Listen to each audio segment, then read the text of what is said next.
Oh, we should have done a little bit of a warning here. The sea lion is okay, so stay with us for the story. Sea lion is alive and well. Yes. However, there are all kinds of injured marine mammals in this beautiful province of ours, and there are happily a group of very talented people at the Vancouver Aquarium who take care of them, rescue them, rehabilitate them, and then release them.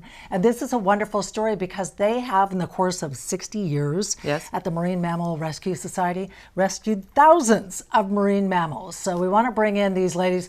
Oh, we'll get to talking about the rescue because that's the That was the release. That was like the, we jumped the shark. We're going to use every animal reference we can possibly do, right? Exactly. So let's introduce our guests. We have Lindsaye Akhurst, who is the Senior Manager of the Marine Mammal Rescue Society. Thank you so much for coming in. Thanks for having us. And Emily Johnson, who the Rescue Center's Assistant Manager. Thank you both. I said you have the coolest job in the world, right? Yeah. Sure. It's up there. You don't want to brag. But. Lindsaye, you were actually there for that video that we showed at the beginning with the sea lion. Walk us through what was happening and what you did. Yeah, so that was a stellar sea lion who was ensnared in what I think was monofilament, so basically like fishing line wrapped around her neck. Had been around her for probably what we estimate about a year. Wow. That's how deeply embedded it was into her neck. What you see on screen right now is our veterinarian, Dr. Helena, who's doing a health exam post us just snipping that off of her. Warning, there's a little bit of blood in this area here, but it was so deeply embedded, you can see how infected it was there. We did give her long-acting antibiotics just to kind of help out that. We don't always do that just in case these guys are going back out, but he's scrubbing it up there. How dangerous would it be if this mammal was not sedated? Oh, we would not be doing this. First of all, the animal would have taken off, or it's the fight or flight. Yeah. So this animal is sedated. We have darted it, and the sedation lasts for long enough for us to be able to do what we need to do. We also tag them so we can, if they're sighted again, we can report that.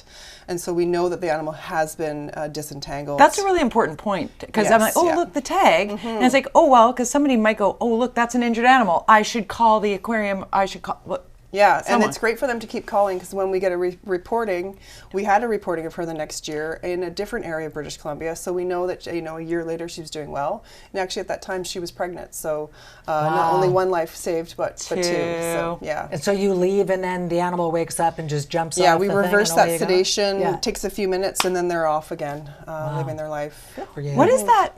Can you even put into words the emotion that happens when something like that feels stressful and tense and you're doing it and you're fixing it and sedated and then coming back and then all of a sudden when you watch that animal re-enter the wild, like what is that even? Yeah, I mean in the moment, you're not like you're in the moment, you're working, you're trying to be as efficient as possible so that we can get the animal reversed and back conscious, but afterwards there's always this huge high and then this like whoa, it takes a lot of energy, a lot of adrenaline. Because there was a seal pup in North Van that you just participated in the rescue of, and we have some video of that, and it is so cute. First of all, what were you doing here? Yeah, so this was actually White Rock. We're just on the breakwater, just off that iconic pier in that community. Look. And so this is a neonatal harbor seal pup, and he got himself somehow stuck and wedged in the rocks there above high tide, and there was no way that he was going to be able to get out. So is Mama nearby? Did you find Mama? No, unfortunately, no. Yeah. She was not in the area. There were no adults seen around. We always, wait to make sure because harbor seal pups they have their best chance of survival with mums. So we don't want to intervene if we know that there's a mum around. But sometimes they get split up for full tide cycles. We know about harbor seal mums that they have to go and forage to sustain lactation, so they don't strand with their pups for that month period. So we knew this little guy was without a mum. So what happened to him then after? Yeah, Nelson was brought back to the center. Nelson. Oh, this is actually a great story. This is a great story. So this year, our naming theme is our supporters. So he was one of the first pups that came in. So we had one of our volunteers. We did a draw with our volunteers, and she named him Nelson because she's from Nelson, British Columbia. Oh, that's great. It's neat to tie that in. And have kidding. the ability to have them, who are volunteers who put so much time and energy into our program and the animals, to be able to kind of name them and follow their story, which is really cool. So where's Nelson now? So we unfortunately can't save all of the pups that come with that come into our center. And the very, very young pups, he probably was only a couple of days old. We don't know how long he was split from mom, and unfortunately he didn't stabilize, he didn't survive. But there are so many that you have rescued. Yeah. And we got some video. Yeah, Talk absolutely. us through the emotion of releasing them. Oh yeah, I mean, this is obviously what it's all about. Many of the animals coming in are sick or ill or injured in some sort of way.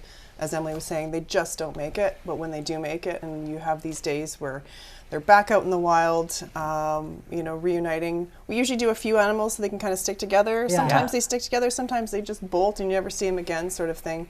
Each of them also get that flipper tag, so if they are resighted, we can see them. So it's pretty great to be able to be a part of the process, but also to be able to share it with a lot of our supporters and our volunteers, the people that are out there doing all You're that seeing work. them looking back. Are they all? Do you get attached to Sometimes. these little guys?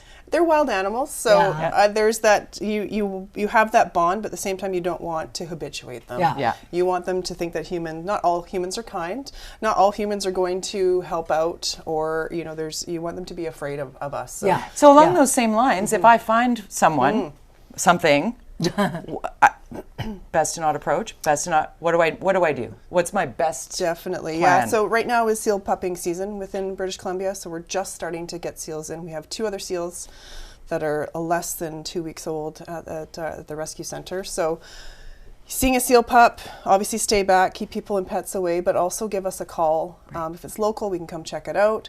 We go through a series of questions to make sure that this animal does need to be rescued. As Emily was saying, the best chance of survival is with mom out in the wild, and obviously if that's not the case and they're not able to be kept out in the wild, then that's when they come to us at that time. Another way that we can all help is by adopting, sort of, one of these little injured marine mammals, and some of them are not so little. So this is what you can do: is you can go on the website, and Jody, I picked Creamsicle because I thought that this little seal was cute, and I made a donation in your name. So this is now your adopted little animal. Thank you. It's a harbor seal. Did that say August 23rd? Did you adopt it and put my birth date in there, or is that just a fluke? I don't That's know. crazy. I just did it yesterday. Well, thank you. So and I was waiting to not destroy the surprise, and I'll send you the email a little bit later. Thanks, How Linda. important is this, making the donation? Oh, very important. Do you want to go ahead? Yeah, hugely important. We're a new charitable organization, and that just was last September that all came about and was official. So yes, our website vammr.org is where you can go for more information for adoptions. But also this year, our naming theme is we've reached out to the community and our community partners and have said, hey, we have we want you to be able to name some seal pups. So you can find out more information about that as well on the website. I can tell you from immediate personal experience, it feels great. Thank you. Thank you. That is awesome. Like in a world of so much stuff, Yeah. that feels the connection. Now, what about being a volunteer? How does one maybe become one of those people who can say, we're "I'm from always, each spring we do a recruitment. So going to vammr.org, Okay. you can go into our volunteer section and put your name in to be selected. You can imagine, you've seen some of the animals. It's lots of people applying for these positions, but each spring we will be recruiting. We're already recruited for this year. We have over 200 amazing volunteers that are starting up in the next couple weeks and will be with us. We've got some of our returning volunteers who are there now with the animals and some of the staff, so it gets pretty busy. Yeah, I was going to say we have volunteers from all walks of life as well.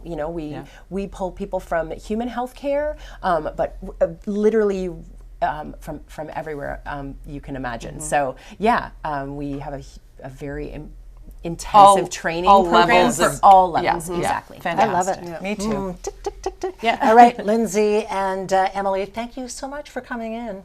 Thanks for what you're doing, because I think it's really important. And I think the audience can tell that too. Yeah, we're gonna all follow Thanks so along. much. Thanks for having us. That was Thanks. great. Oh my goodness. Thanks, Linda Steele. All right, well, you're welcome. Creamsicle. Creamsicle, it's all yours. Still ahead, we're going to take you on a tour of my happy place, Twist Fashions, for a chat about what's trending this summer, from stripes, Jody, to wide leg pants. Wide leg pants. We're in. Not It's a fan like of going that. back to the 70s. I love this shop. Sharon and her team. Me Hey, too. you know what else I love? Our viewing party. Oh yes, it is time.